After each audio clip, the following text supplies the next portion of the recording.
everyone, Kayla here with Damn the Diets. So today I have a really exciting interview to share with you with RINI from Own It Babe on Instagram. So if you don't follow her yet, you better go get your butt over to Instagram and follow her right now, because she is so inspirational with all of her really thought out photos and captions talking about so many different kinds of issues that a lot of us face when we're trying to recover from restrictive diets and eating disorders and body dysmorphia and so much more. So go check her out. She also has her podcast, and I'm going to link it all below.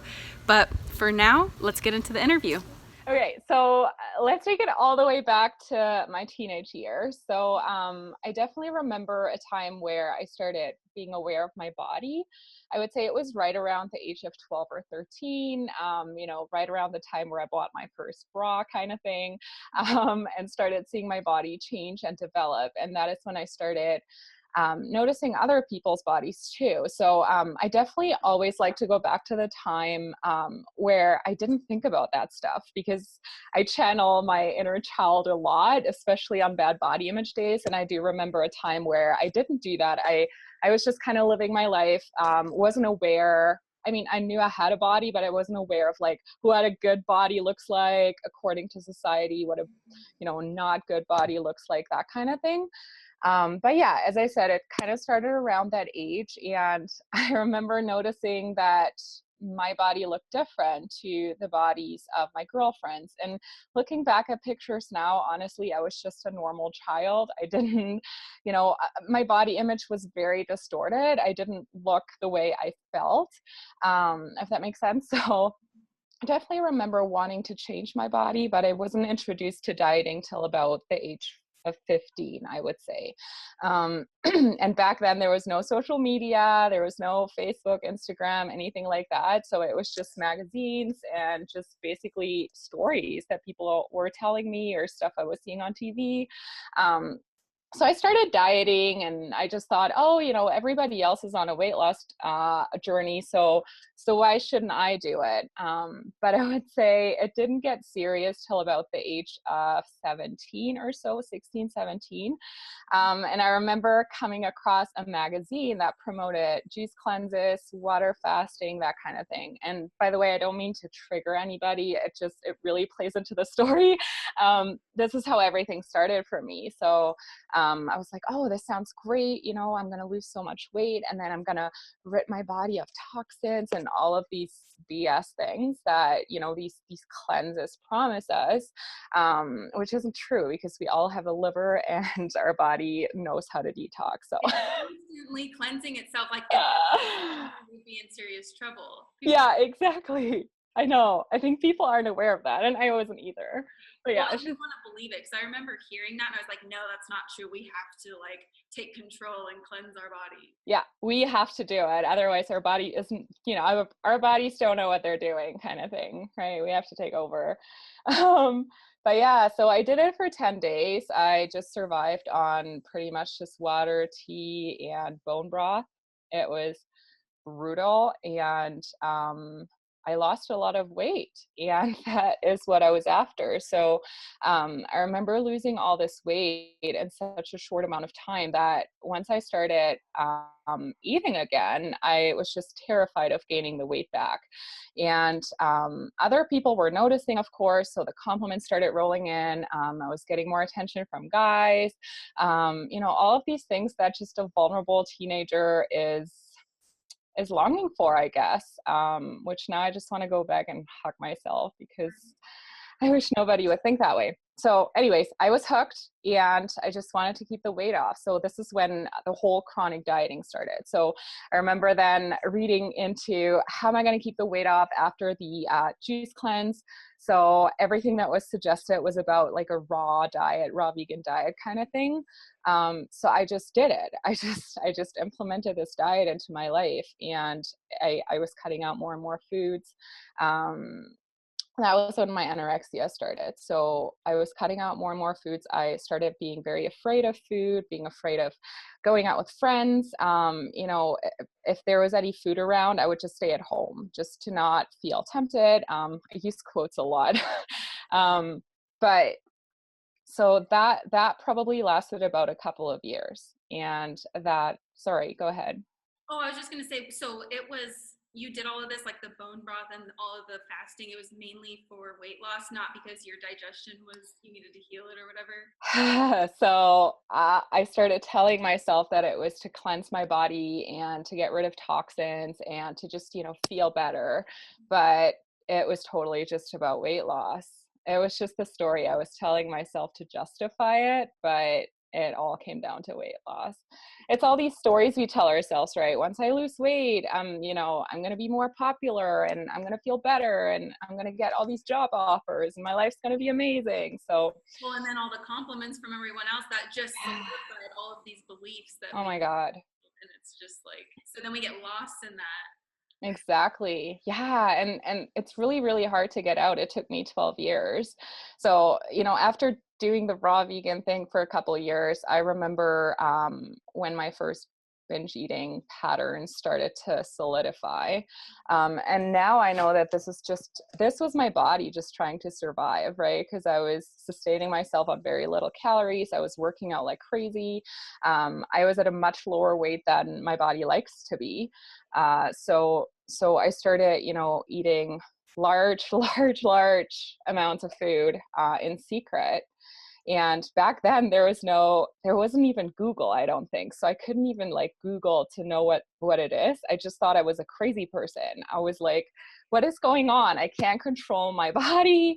My body's just telling me to eat more and more and more and more. And then, everything that comes after a binge, I'm sure you know all about it because I know you talk about this stuff too, but it's just, you feel so isolated and alone. And, I would stay at home for 3 days after a binge would occur just so I could undo the damage, right? So people wouldn't notice and stuff like that. So it really affected the majority of my 20s. So I would go back and forth between binge eating and restricting, binge eating, restricting.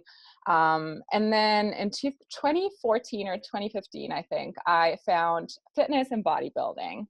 So my then boyfriend kind of introduced me to it because I was telling him like I struggle with overeating. I wasn't really honest about everything else, but he was like, why don't you just try working out and like following kind of the lifestyle of, a bodybuilder, because that means you can eat a lot of food. He was just trying to be helpful.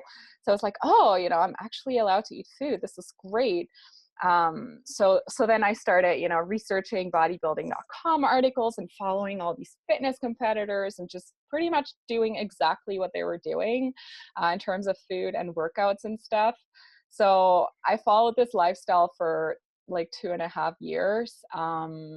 With many, many episodes of binge eating in between. But I always told myself, oh, I'm just have to gather up all my willpower and try again. And then one day I'm just going to be perfect. Yeah. So I looked shredded. I mean, you've probably seen the pictures of what I used to look like, but my body image was still just as distorted as it was when I was 13 years old. It never ever changed. I never felt good enough. Nothing that I thought I was going to achieve or that was going to be given to me became reality. I was just trapped. So that's basically my story. And then after my wedding, I just had a really rough rock bottom moment where my husband walked in on me in the middle of a binge eating episode. And that was just a wake up call for me. I just knew I can't go on like this forever. I have to finally reach out for help. I have to finally open up to him. It was just such a big secret to keep, which just made it even harder. So that's when my recovery journey started. So did you do it cold turkey, like people say, the binging or whatever? Like, what was the transition out of that then? Because you made that, it was like a wake up call, and then what did you do? It wasn't like everything just got better instantly. Quite the opposite. It was really, really hard. I just knew I needed to talk to a professional about it and just get an opinion. I started listening to a lot of podcasts on eating disorder recovery. I finally just put the label eating disorder on everything I had been doing for 12 years. And I think that was a big help for me, because going from I'm a crazy person around food to, hey, I have a problem, like there's help out there, was a big help for me for sure. And I wouldn't say it was cold turkey at all. I definitely went back and forth between like, oh, I'm just going to try this one last time. But my body was just done. I think it was just a physical thing. Like my body was so burnt out from all of these workouts and the little food that I physically couldn't work out anymore and I physically couldn't diet anymore. So over time, I had to surrender. Yeah. Wow. Okay. It's so weird because our stories are like, they seem opposite. Like you went into raw vegan and then fitness and bodybuilding, and mine Mm-hmm. was fitness, bodybuilding, and then into raw vegan to Oh try my to gosh. heal the damage from bodybuilding. Yeah. And like you said, putting that label on it, it just helps because then you're able to find the help that you really need, because Totally. a lot of people don't want to label eating disorder because then they think they just have such a negative connotation with that. But, yes, we should get away from labels and all of that stuff. But, it can be really helpful to just say, I do have a problem. It's not that, because a lot of people are like, well, I don't have a problem because I'm trying to just be healthy and I'm trying to be fit. Oh, yeah. I don't have a problem. Mm-hmm. It is when it takes over your life. Totally. And, I don't think it, yeah, it totally has a negative connotation, but I don't think many people know that eating disorders come in so many shapes and sizes, including my past self. I thought that, I had to be extremely thin in order to even recognize it as an eating disorder, but it's just, the lines are very blurry. Um, I mean, so many women have disordered eating behaviors just because of all the messages we get. But yeah, I'm glad you found it to be the same, to just seek help and know that you deserve the help because you have that problem. Exactly. Yes, you deserve it no matter where you're at. People think I have to be super underweight and like Yeah. emaciated to be deserving to eat food. Yeah, Like to exactly. find help. But it's like, no, it comes in so many shapes, sizes, like scenarios. So Did you ever talk to other people in the fitness industry about this stuff? yeah. So when I like transitioned out of my last fitness competition, I was like, telling everyone. I had a blog and then my social media back then. I was telling people, has anyone else experienced this? Like, I Mhm. am feeling out of control. I'm binging. I don't have my Yeah. period. Like, so Yeah. fatigued. And there was a couple people that were like, yeah, this is me too. But then a lot of people were just like, oh, you're just doing it wrong. Mm. You need to You had do the wrong coach, that this. kind of thing. It's like, no, I feel like our personalities are extreme. We do it to the T. Yeah. Where a lot of people that have disordered eating, they're very dedicated and they, do things because they want to feel accomplished and Yeah. they're You have a black and white approach to things. At least I do. It's like either perfect or it's not worth even getting into it. so Yeah. that's not it. And I feel like a lot of people feel that way. They feel lost because in any scenario, it was the same with the raw vegan community. They were like, no, you're just doing it wrong. Mm-hmm. But Yeah.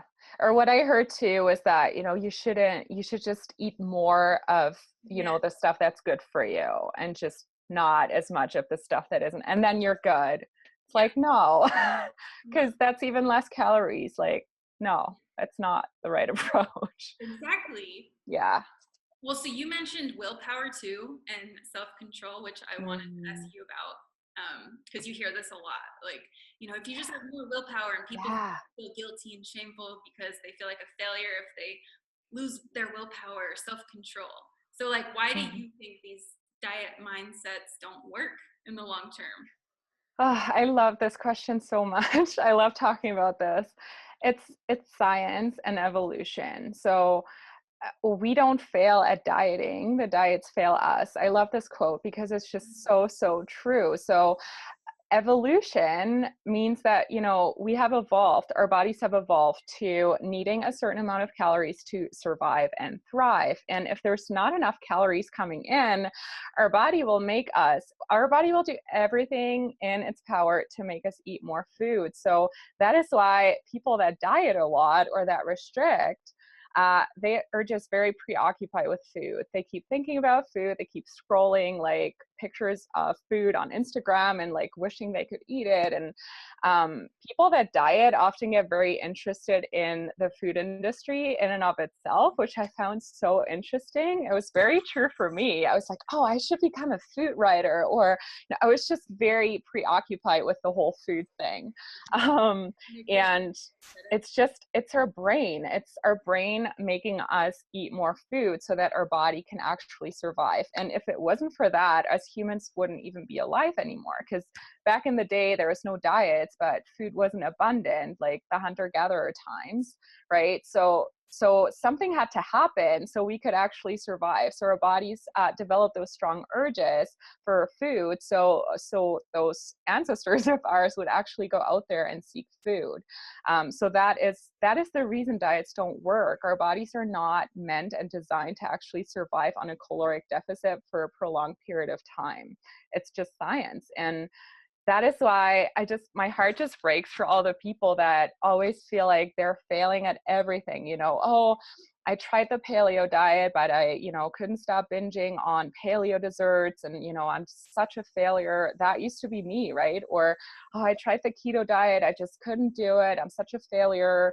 And it's just not true. It's just your body trying to make you eat more so you can actually live your life. Yeah, and then people think, say they're on the keto diet, they're like, oh, I'm just addicted to carbs. That's why. Oh my God. It's like, no, you're not addicted. It's because your body is sending you, like, screaming at you that it needs a nutrient, Exactly. And like, you can't say that you're addicted to something that you need in order to survive. Like, our bodies run on carbs. Yeah. Like, I love when people use the term food addict and compare it to alcoholism or drug abuse. I'm like, no, like, you don't need drugs to survive, but you need food to survive. So you can't get addicted to something. And the whole food addiction thing, this is like a whole other tangent, but just going to quickly get into that. Like, feeling addicted to food is something that I personally experienced very much. But it was literally just my body trying to survive and trying to make me eat more. And that is why, because you tell yourself you're not allowed to have it, and your body keeps sending you these physical, like, primal urges to eat, you feel addicted. But it's not actually a fact. You can't get addicted to something that you need for survival. And the body, if you're not restricting it and depriving it and you're feeding it consistently about asking for it, the body is designed to be self-regulating. It's not exactly forever, unless it becomes starved again or it's in a famine again, That's exactly it. Yeah. And like, I keep saying I love, I'm being sarcastic. I don't love when, groups like Overeaters Anonymous and people like that, and they say that, I'm a food addict, this is just something I have to live with for the rest of my life. I'm like, I used to think I was a food addict too, but now that my body is well fed, I do not feel addicted to food. In fact, I don't even think much about food anymore unless I'm hungry, which is like a natural thing to do.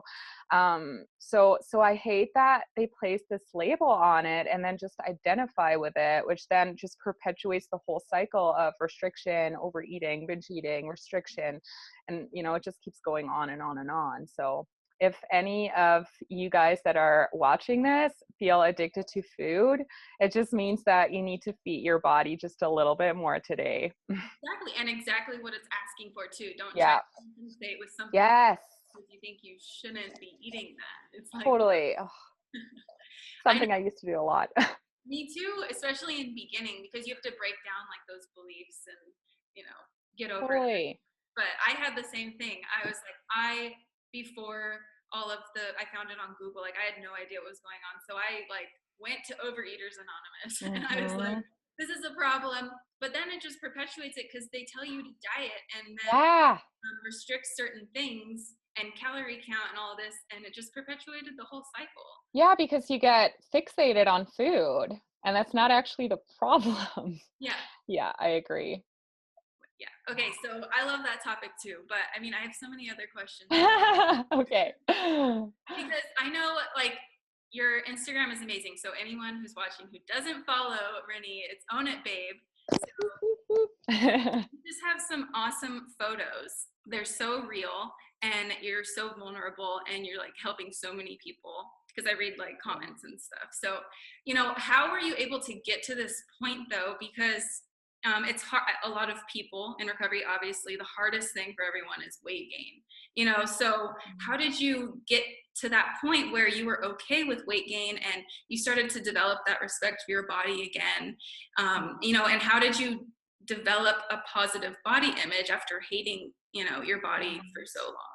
Yeah, it's definitely been a journey. I mean, I started the recovery journey about 2 years ago. So it's been 2 years in the making, which I always like to tell people because, people that sometimes comment on my post, they say things like, oh, I've been trying this intuitive eating thing for 3 weeks and it's just not working for me.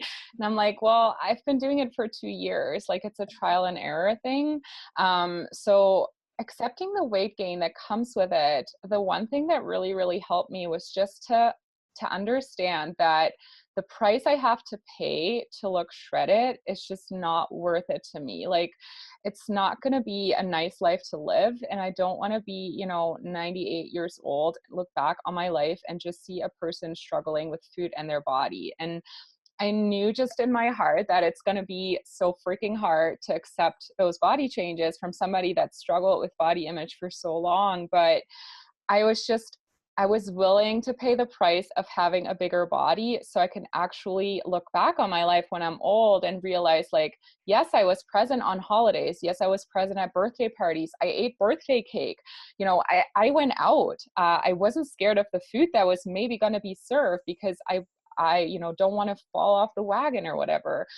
This isn't what I want to remember when I look back on my life. And I also realized that, I don't judge other people the way I judge myself. So, the way we talk to ourselves is so cruel. So I had to just really have a conversation with my inner critic and just understand that if, my best friend or my partner or a child would come to me and tell me how bad they feel about some weight gain, how would I actually respond to that? Would I love them any less if they were in a bigger body? No. So, other people aren't going to like me any less, just because I gained weight. So that mindset shift was huge for me. But I am going to say, like, there's going to be bad days where you have to be extra aware of those thoughts and how you're going to respond to the thoughts, how you're going to talk to your inner critic. So it's a little bit of an up and down, but the trend is kind of, you go from a bad body image to just a peaceful relationship with your body over time. And then the second question I think was about intuitive eating, or was it about body image? I don't remember. Well, we could talk about intuitive eating too, but yeah, it was just about body image because you talk a lot about that, and I think you always have something great to say about how to, develop a positive body image, and that's just so hard for everyone. Yeah, so I think with the body image, it's all about learning to accept your body. I remember when I first kind of dipped my toes into the self-love world and self-development and all that stuff, it was just very unattainable for me. You can't go from hating your body to loving your body. And I'm also going to say that I talk about that a lot in my posts too, that self-love doesn't mean that you just love the look of your body. It's just a different relationship between you and your body. So it's like a partnership or a friendship, right? Like you appreciate your body for what it does for you, and you're neutral about its looks. So this is the place that I like to describe as self-love. You take care of yourself, like your mental health first and foremost, your physical health in terms of eating enough food, right? Like getting enough sleep in, all that fun stuff. Nothing like, eating only green vegetables and lean proteins. Like that's not self-care. So taking care of your body and your mind properly, that is an act of self-love, and that is an act towards positive body image for me. So it's just taking those little steps every day, learning to accept and appreciate your body and being neutral about what it looks like. That was kind of that was a stepping stone for me to be, at a positive body image almost all the time, I would say. Yeah, and realizing that your body doesn't care about, vanity or what. Yes, I love that. Yeah, it's like just Totally. because right now the body ideal is to have abs and be super shredded, it wasn't that back in the 50s, and it wasn't that, Hmm. like 50 years before that. So how is the body doesn't care about keeping up with the trends. It's like, Yeah. we're just trying to survive. So, we take for granted everything that the body does for us every single day. I And couldn't agree more. And yeah, right now it's like the Kim Kardashian look, but 10 years ago it was like super skinny, no ass, no boobs kind of thing. So it'll always change. Totally. I yeah, love that. and our body, we do have genetics that play into it. We're not going to be constantly evolving just because the ideal is constantly evolving. Yeah. So Yeah, no, you're so right. letting go of that, I know that helped me a lot. Is like, Mhm. okay, my body looks like this, and just because I have certain things that I used to pick at and pry at and want to change, it's like, whatever. Like, this is my body, and Totally. we're not robots, you know. Yeah. And one more thing that just came to mind is that I've really cleaned out my social media feed. So that helped a lot with body image. I started following very, very diverse bodies. So it was, all kinds of sizes, 00 up to whatever size there is, like 36, I don't know, maybe even more. Yeah. But I really just filled up my feed with different shapes of bodies and people that were comfortable and confident in their bodies, no matter the size. So exposing yourself to just a different view of what we get in the mainstream media also helps a lot with body image. Yeah, whatever you feed yourself with, if you're constantly looking at the same body, you're Hmm. going to take on that belief of how it Yeah, should be. So you need to broaden that horizon. That helped me a lot too. totally. Because we get taught all these things. Like we get taught what a good and a beautiful body looks like. We're not born hating ourselves. Exactly. Society just teaches us that, so we have to unlearn it. Exactly. Yeah. De-brainwash, Yeah. rewire Totally. our brains. I love it. It's like, so I remember too, that just brought up a memory, because when I was in like grade school, like third grade, the body ideal then, like you said, was just like very flat, Yeah. skinny. That's what it was. And I always like, because I was a tomboy, and the so my collarbones just naturally would show. Mhm. People would make fun of me because I had man arms. I Oh, was naturally like that.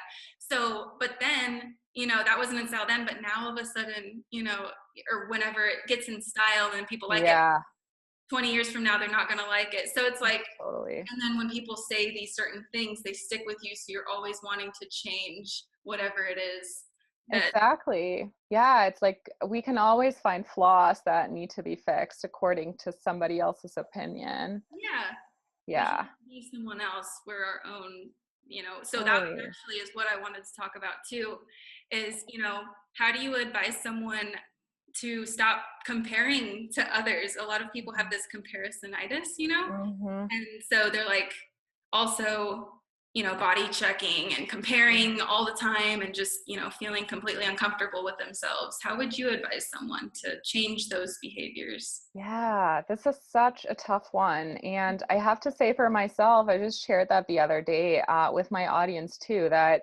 even though now I don't compare my body anymore, it's like I compare other areas of my life. So now I'm like, oh, I'm not as successful as this person, or I don't have as many followers as this person. And it's just, I think it's a human thing to do for sure on one hand, but that doesn't mean that, we have to wallow in it. There's definitely ways that we can make it work for ourselves so we don't bring ourselves down all the time. So what I would advise somebody who's still body checking and comparing all the time is to, first of all, focus inward for a moment and understand what your body does for you on a daily basis. Like, your body is the most incredible machine ever that never takes a break until you die, which, like, for many people is like 100 years, never takes a break, right? Like, it digests your food, your heart's beating in your chest, you're able to go out there and travel and see the world and taste food and smell things and give hugs and have sex. Like, all of these things wouldn't be possible without your body. So do that for a moment first, which I think can be very powerful. It definitely was for me.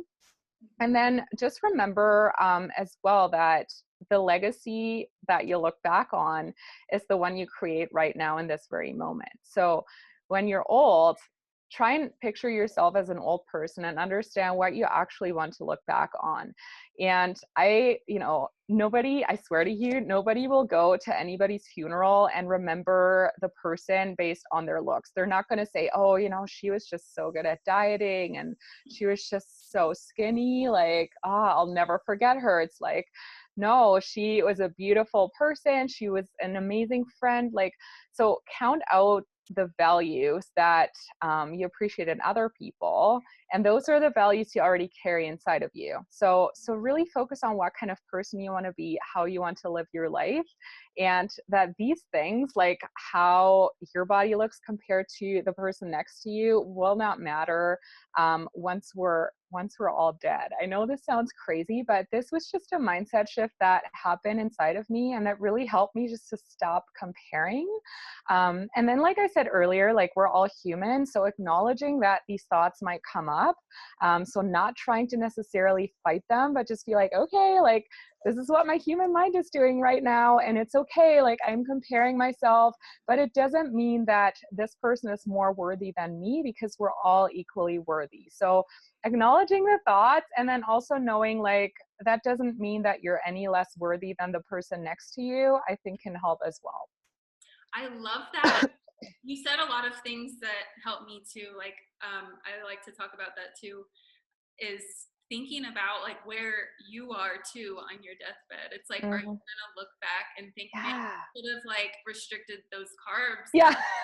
Like, no. I shouldn't have had that birthday cake that one time. Like, no, you're really gonna start thinking about, wow, like I had such a good time at that birthday party. Like, yeah, that's what you want to remember, like all the beautiful moments. And I think if you're so preoccupied with food, at least in my case, you're not actually able to remember these moments. yes. I talk about this a lot too. Like, I don't remember many things that happened on my wedding day, because I was so deprived and starving and hungry.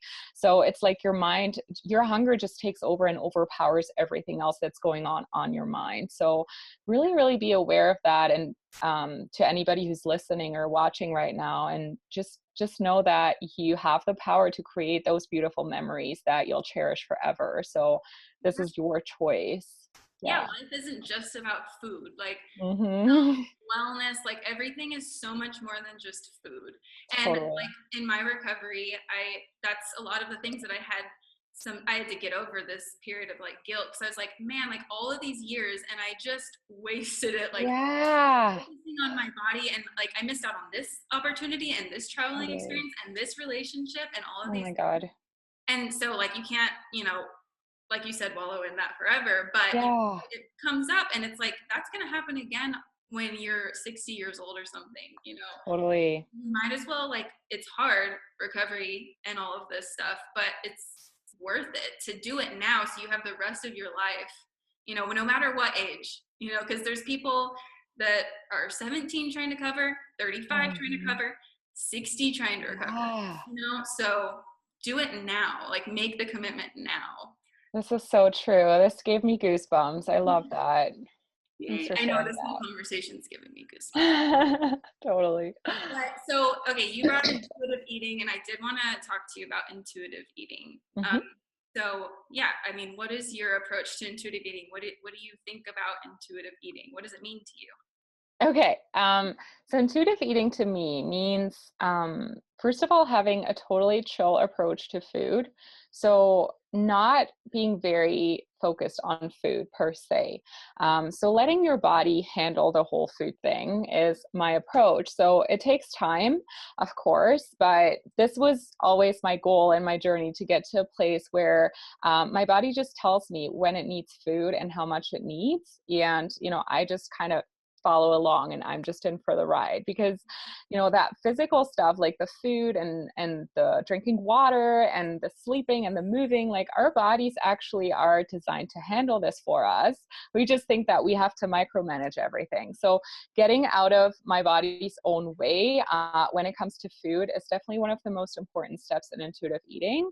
And then knowing also that this isn't another diet. So it's not like a hunger and fullness diet. You don't have to follow every principle of intuitive eating to a T. I sure don't, right? So if you eat past fullness, no big deal. if you don't have access to food because you're on the road right now, no need to panic. Like, you can just eat later, right? So I definitely went through a long phase of eating a lot, like a lot more than my body was actually comfortable with.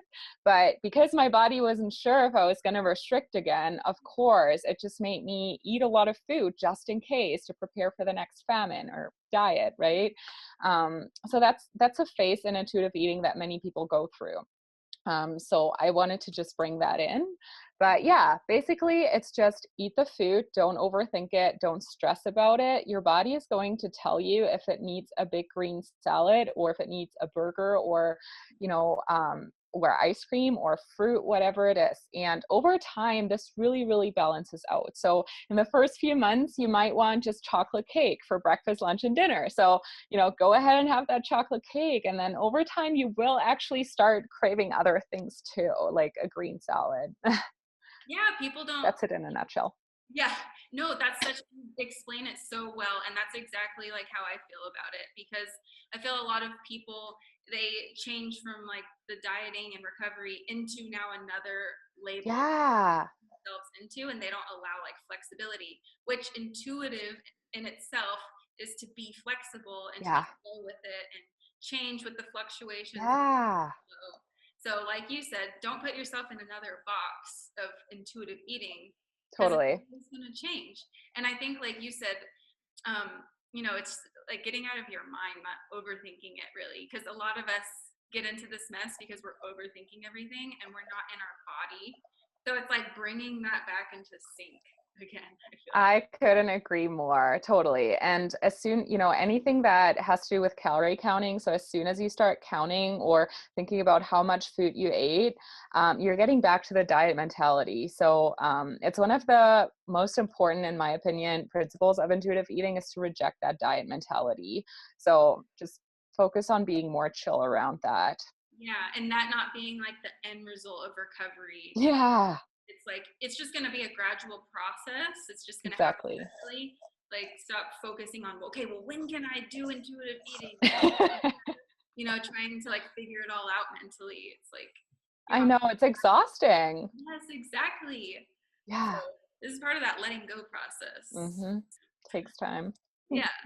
Okay, so I did want to ask you to, I guess this kind of ties into what we were talking about earlier, but I think a lot of people ask this, and I saw your post recently about this, so I wanted to ask you, where was it? You recently posted about, in your early part of your recovery when you were like struggling with your body changing, and then with your significant other, Mm-hmm. so how did you get over that fear that like your partner was going to leave you, or that someone else, like a potential partner, would not want you, or you were unlovable, or if you were at a certain weight or you didn't have abs or whatever, how did you Yeah. change that mindset? Yeah, that was a really, really tough one for me. So, when I met my husband, I was very, very thin. I was also very disordered. He just didn't know about it.